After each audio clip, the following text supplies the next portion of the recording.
चाहे आजकल की जो जीवनचर्या है वो उसका असर हो या खान पान का असर हो कि लोग उम्र से ज़्यादा दिखने लगे हैं, बूढ़े दिखने लगे हैं, और इसकी वजह से भी बाहर का कारोबार बढ़ रहा है कि जवानी लौट आएगी और समथिंग ऐसे ऐसे सब चीज़ें बेची जा रही हैं। अब सवाल ये है, वजह जिस तरह का खान पान है, मेंटल स्ट्रेस है, तो एजिंग तो फास्ट होनी ही है।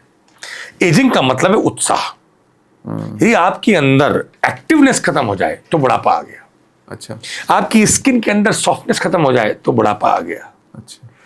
देखिए, बुढ़ापे के साइंस क्या है? बोन वीक हो जाए, बुढ़ापा आ गया, उसको रिवर्स एजिंग करना ही पड़ेगा। इसका कोई तरीका है आयुर्वेद में? अरे हमारे यहाँ 8 ब्रांच है आयुर्वेद की।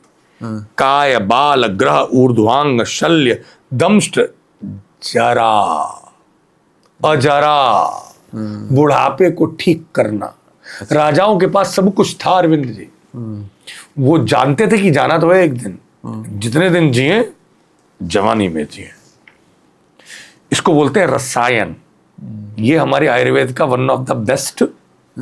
पूरे विश्व में किसी भी मेडिकल सिस्टम पे आप चले जाओ, reverse ageing, anti ageing concept सिर्फ आयुर्वेद देता है वर्ल्ड को। रसायन चिकित्सा, इसका पूरा वर्णन है हमारे आयुर्वेद में, चैप्टर्स पे चैप्टर्स हैं, अलग ब्रांच है। और ये हमारा, देखो, एजिंग होना तो नॉर्मल प्रोसेस है, ठीक है, पर बुढ़ापे को रोक देना, अरे फिट रहना चाहिए इंसान को। अब लोग कहते हैं चश्मे का कोई संबंध नहीं बुढ़ापे से। हम लोग बालों को, हमारे धर्म संस्कृति है कि हम उसको हटा के रखते हैं, और चश्मा तो आजकल वो हो गया है, एक हमारा फैशन है साहब, ज्ञान का। लेकिन ये तो वो है लेंस की प्रॉब्लम। जब आपके चेहरे पे झुर्रियां पड़ जाएं, जब आंखों का तेज खत्म हो जाए, जब बोन की डेंसिटी चली जाए, जब शरीर के अंदर स्टेमिना खत्म हो जाए, वो है बुढ़ापा।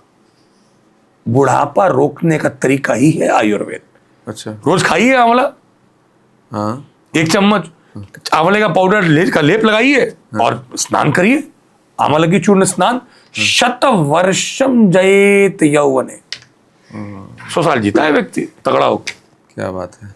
आजकल के एक और प्रॉब्लम है अपच वाली दिक्कत, जो गैस बनना, ब्लॉटिंग, और टॉयलेट में जो है घंटों घंटों बैठे। अरे लोग साहब, वो मोबाइल लेकर के, हाँ, पहले अखबार लेके बैठते थे, कॉफी पीते हैं वो जो टॉयलेट में बैठ करके हैं। अरे आप क्या बात कर रहे हैं, मेरे पास रोगी आते, अच्छा, उतर नहीं रही है, हाँ, तो कॉफी पियेंगे वहां बैठ के, बीड़ी पीते, सिगरेट पीते, बीड़ी सिगरेट तो सुना है ये सब, हाँ, गुटखा खाते, हाँ, मुंह चल रहा है, दिमाग में टेंशन लेके वो अखबार पढ़े हुए।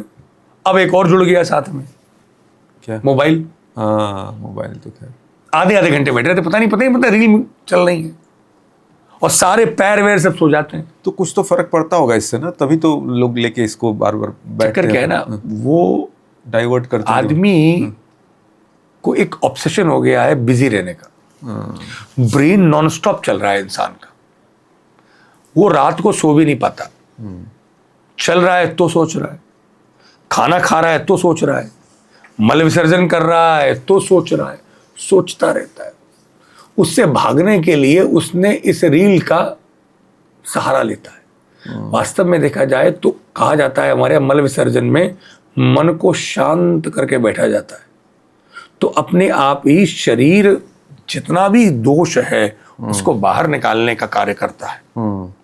अब आधे घंटे लोग कॉन्स्टिपेशन में क्यों बैठे हुए हैं? पहले तो मलासन में 1 गिलास पानी पिए, जिससे कि पूरा पानी नीचे चला जाए और प्रेशर बने, और शांति से जाकर के बैठे हो, कमोड में ना बैठे। अब कमोड है तो कम से कम कोई चौकी वोकी लगाने, पैर थोड़े टेढ़े हो जाए। अमेज़न वगैरह मिलता है, मिल जाता है। अब नहीं तो अभी कह देंगे आप कमोड पे ना बैठो, तो लोग तोड़वा करके फिर वो कहीं इंडियन टॉयलेट बनवाए, घर में झगड़ा वगड़ा हो जाएगा। तो मैं नहीं कहता, मैं कहता हूँ आजकल वो आता है ना, वो सीट वीट लगवाने के लिए, हाँ, उसमें भी धंधा आ गया है। तो चलो भाई, कम से कम पैर जो है थोड़े टेढ़े कर लो, जिससे कि जो स्फिंक्टर है, एनल स्फिंक्टर, थोड़ा खुल जाए, तो गंदगी सब निकल जाए। शांति से बैठो भाई, वो एक जगह है जहां पर आप अपने आप के संग में बात कर सकते हो, शांति से तो बैठो। ठीक, 2 मिनट से 5 मिनट के अंदर कार्य पूरा हो जाता है मल विसर्जन का।